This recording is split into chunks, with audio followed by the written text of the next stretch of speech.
آدمی فرائض کا اہتمام کریں اور حرام کاموں سے بچیں، انشاءاللہ اس کو دخول اولی نصیب ہوگا.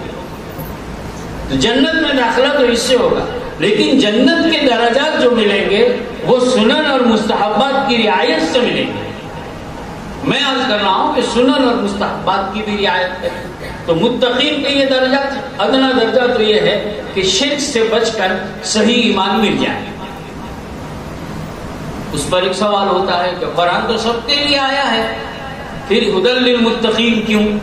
تو ایک جواب تو یہ دیا کہ قرآن دوسروں کو متقی بناتا ہے، لیکن ایک بات یہ لکھی، تقویٰ کا معنی کھٹک کے ہے. جس کے دل میں کھٹک پیدا ہو جائے کہ اللہ تک پہنچنا کیسے ہے، جس کے دل میں کھٹک آئے گی، قرآن اس کی رہنمائی کرے. قرآن اس کی رہنمائی کرے. قرآن رہنمائی کیسے کرے گا؟ قرآن رہنمائی کرے گا، اس کے معنی کو جانیں گے، اس کو سمجھیں گے. اور میں نے عرض کیا کہ قرآن کو سمجھنے کے لیے سنت کو سمجھنا ضروری. نبی اکرم صلی اللہ علیہ وسلم کی زندگی سامنے ہوگی، بولنے کا طریق بھی آ جائے گا، راتوں کو اٹھنے کا طریق بھی آ جائے گا، گھر والوں کے ساتھ رہنے کا طریق بھی آ جائے گا، دشمن آئے گا اس سے کس طرح بات کرے اس کا طریق بھی آ جائے گا. سب طریقے نبی علیہ الصلوۃ والسلام کی زندگی میں ہے. بہرحال قرآن تو ہمیں آپ کو اپنے رب سے ملانے کے لیے آیا ہے، اندھیریوں سے نکالنے کے لیے آیا ہے. قرآن نے ایک جگہ کہا کتاب انزلت الیکم لتخرج من الظلمات الی النور. ہم نے قرآن اس لیے نازل کیا ہے تاکہ ظلمات سے نور کی طرف لے آئے. کفر گناہ سب اندھیرا ہے، ایمان طاعات سنتیں سب روشنی. اس کو جتنا ادا کرو گے اس کی روشنی اتنی ہی بڑھتی چلی جائے گی. پھر حضرت نے جیسے سنایا، آدمی کے دل میں اتنا ہی نہیں ہوگا کہ میں جنتی بن جاؤں، آدمی کے دل میں یہ ہوگا کہ میرا بھائی کیسے دیندار بنے، میرا بھائی کیسے جنتی بنے، میرے بھائی کا کوئی ضرر اور نقصان تو نہ ہو. ارے انسان تو انسان، جب انسان شریعت پر عمل کرتا ہے، قرآن اور حدیث کو اپنے سینے سے لگاتا ہے، تو وہ جانور پر رحم کرتا ہے، اس پر جانور پر بھی رحم کرتا ہے. اور شریعت کی یہ تعلیم رہی ہے. حضرت تھانوی رحمۃ اللہ علیہ کے حالات میں لکھا ہے کہ ایک وقت حضرت پر ایسا گزرا ہے کہ حضرت خود فرماتے ہیں میں نمازوں کے بعد چرند پرند کے لیے بھی دعا کرتا تھا کہ اللہ اس کی حفاظت کرے. بچوں یہ سب ملکات اللہ تعالیٰ عطا کرتے ہیں اتباع نبی کی برکت سے. کس کی برکت سے؟ اتباع نبی کی برکت سے. اللہ کا شکر ادا کرے کہ اللہ تعالیٰ نے اپنے فضل سے قرآن سینے میں جمع فرمایا ہے. اللہ تعالیٰ مرتے دم تک اس کو سینے میں محفوظ رکھے. اس کے انوار اور برکات سے اللہ تعالیٰ ہم سب کو مالا مال فرمائے. اس کی خدمات کے لیے اللہ قبول فرمائے. بزرگ نے لکھا کوئی قاری قرآن ہے، کوئی عالم قرآن ہے، کوئی داعی قرآن ہے، کوئی ناشر قرآن ہے، فرماتے ہیں بن جاؤ عاشق قرآن. جب قرآن کے عاشق بن جاؤ گے تو پھر انشاءاللہ قاری بھی بن جاؤ گے، عالم بھی بن جاؤ گے، ناشر بھی بن جاؤ گے، خادم قرآن بھی بن جاؤ گے. سب ہمارے بزرگان دین کا سب کا حالات یہی ہے کہ انہوں نے قرآن سے اپنے آپ کو اتنا عشق میں ڈال دیا کہ جو ایسا قرآن کہتا ہے ویسی اپنی زندگی بنانے کی فکر میں اتنے لگے کہ مسلم ہو یا غیر مسلم سب کو اپنی ذات سے نفع پہنچایا. تو قرآن بہت بڑی دولت ہے. نبی اکرم صلی اللہ علیہ وسلم نے دو باتوں پر خیر کا اطلاق فرمایا، خیرکم من تعلم القرآن وعلم. تعلیم قرآن بھی ہو اور معلم قرآن بھی، حاصل کرنا بھی ہو، دوسروں تک پہنچانا بھی ہو. جب ہم اس کو حاصل کریں گے تو اللہ کے رسول نے ہمارے ساتھ خیر کی نسبت مانگی. جس جگہ ہم آ جاتے ہیں وہ جگہ خیر والی بن جاتی ہے، بات دور چلی جائے گی. قرآن آیا ہی اس لیے ہے کہ ہمیں آپ کو اپنے رب سے ملا دے، ہمیں نورانیت پیدا کر دے، ہمیں عزت کی چوٹیوں پر بٹھا دے، لوگ ہم سے فائدہ اٹھائیں. قرآن اس لیے آیا ہے. اور جو بھی قرآن سے لگا ہے اللہ تعالیٰ نے ان کی ذاتوں سے ان کو اللہ ساتھ ملایا ہی ملا. اللہ کا عشق تو دل میں آیا ہی آیا، لیکن اللہ کے مخلوق سے محبت، اللہ کے مخلوق کے ساتھ تعلق، اللہ کے مخلوق کو نفع پہنچانا، یہ بھی قرآن ہی کے ذریعے آیا ہے۔ اللہ تعالی ہماری اس مجلس کو قبول فرمائے، ادارے کو قبول فرمائے، اللہ تعالیٰ ادارے میں کام کرنے والے تمام کو قبول فرمائے، اس ادارے یا کسی بھی دینی ادارے کی خدمات کرنے والوں کو بھی اللہ تعالیٰ بے انتہا قبول فرمائے۔ اس کے لیے جو لوگ اپنی صلاح ادارے کے لیے خرچ کرتے ہیں، چاہے مالی ہو یا جانی، اللہ تعالیٰ سب کو دنیا آخرت میں بہترین بدلہ عطا فرمائے۔ حضرت مولانا کی باتوں کے بعد میری باتوں کی ضرورت نہ تھی، لیکن حکم تھا تو چند باتیں میں نے عرض کر دی۔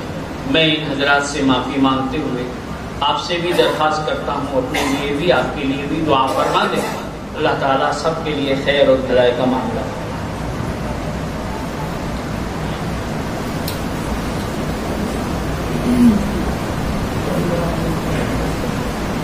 بسم اللہ الرحمن الرحیم، سبحانک اللہم و بحمدک و تبارک اسمک و تعالی جدک و لا الہ غیرک، اللہم صلی وسلم و بارک علی سیدنا محمد و علی آل سیدنا محمد و بارک وسلم۔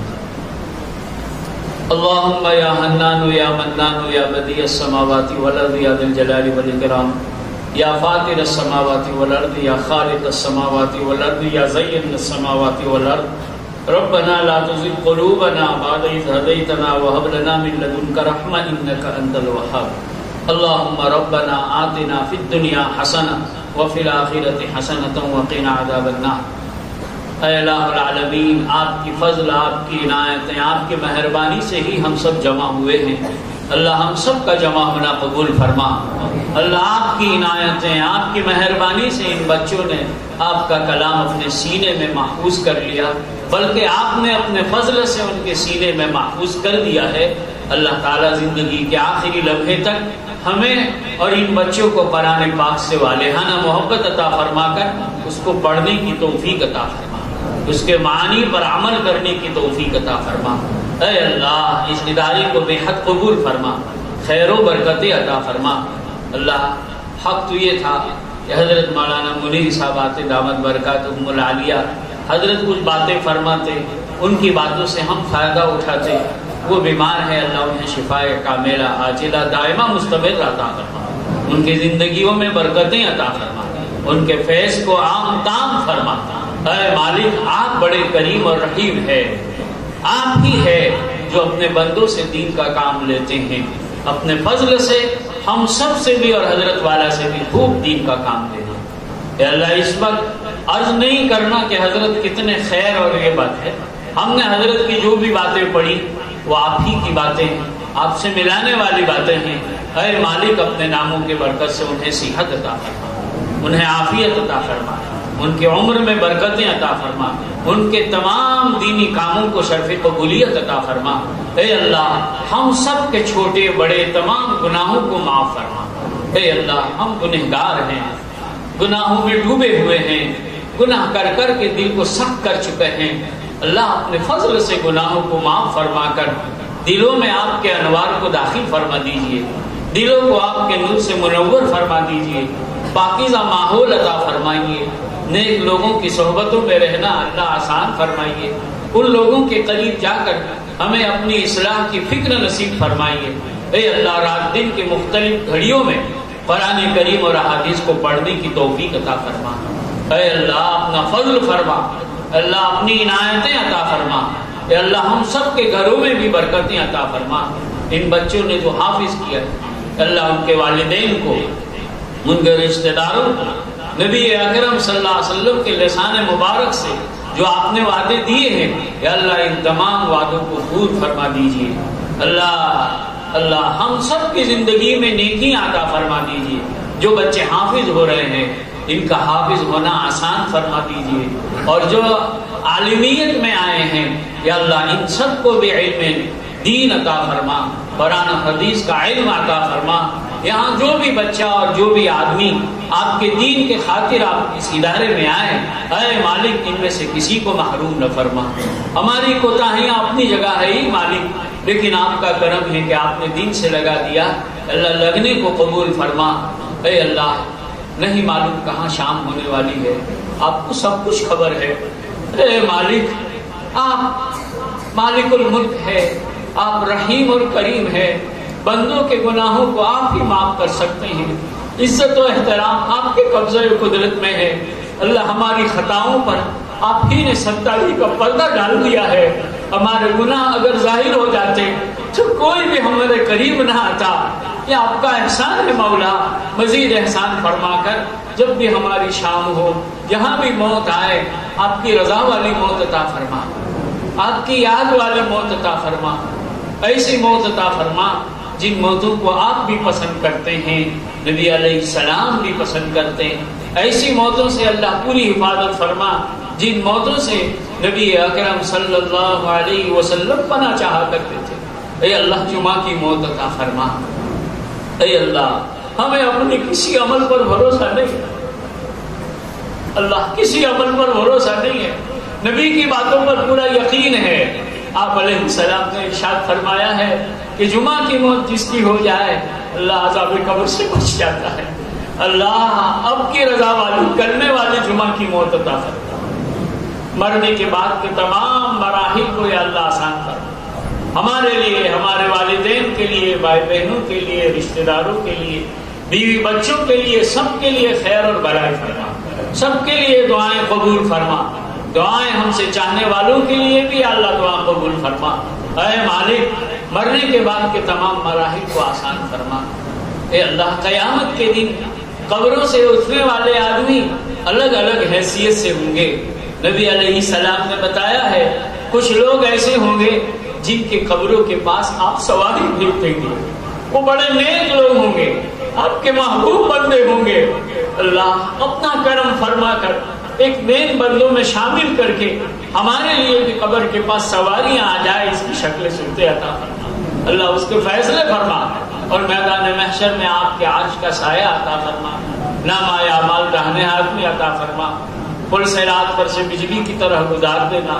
اے مالک آج تو سب اچھا سمجھتے ہیں، ہمارا اندرونی حالات جانتے ہیں، قیامت کے دن سب آشکارا ہو جائے گا۔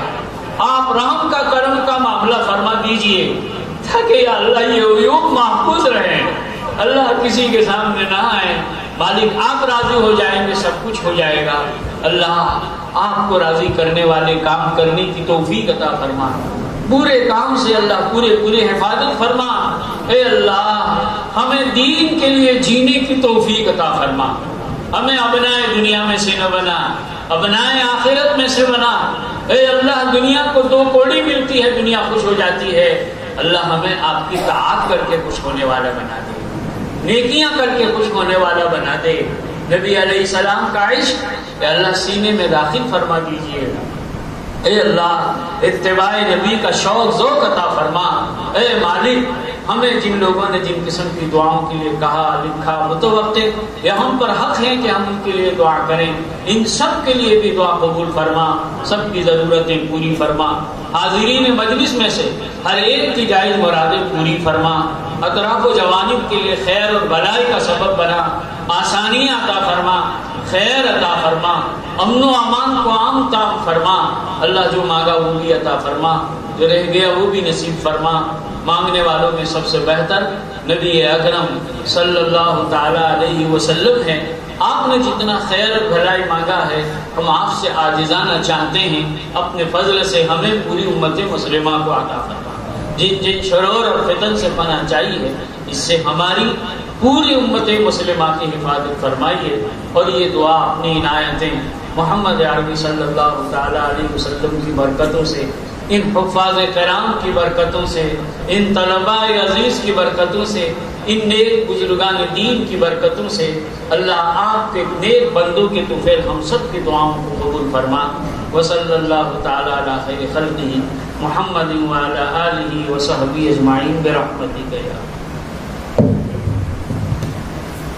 تمہارے ساتھ یہ موسم فرشتوں جیسا ہے، تمہارے ساتھ یہ موسم فرشتوں جیسا ہے، تمہارے بعد یہ موسم بہت ستائے گا۔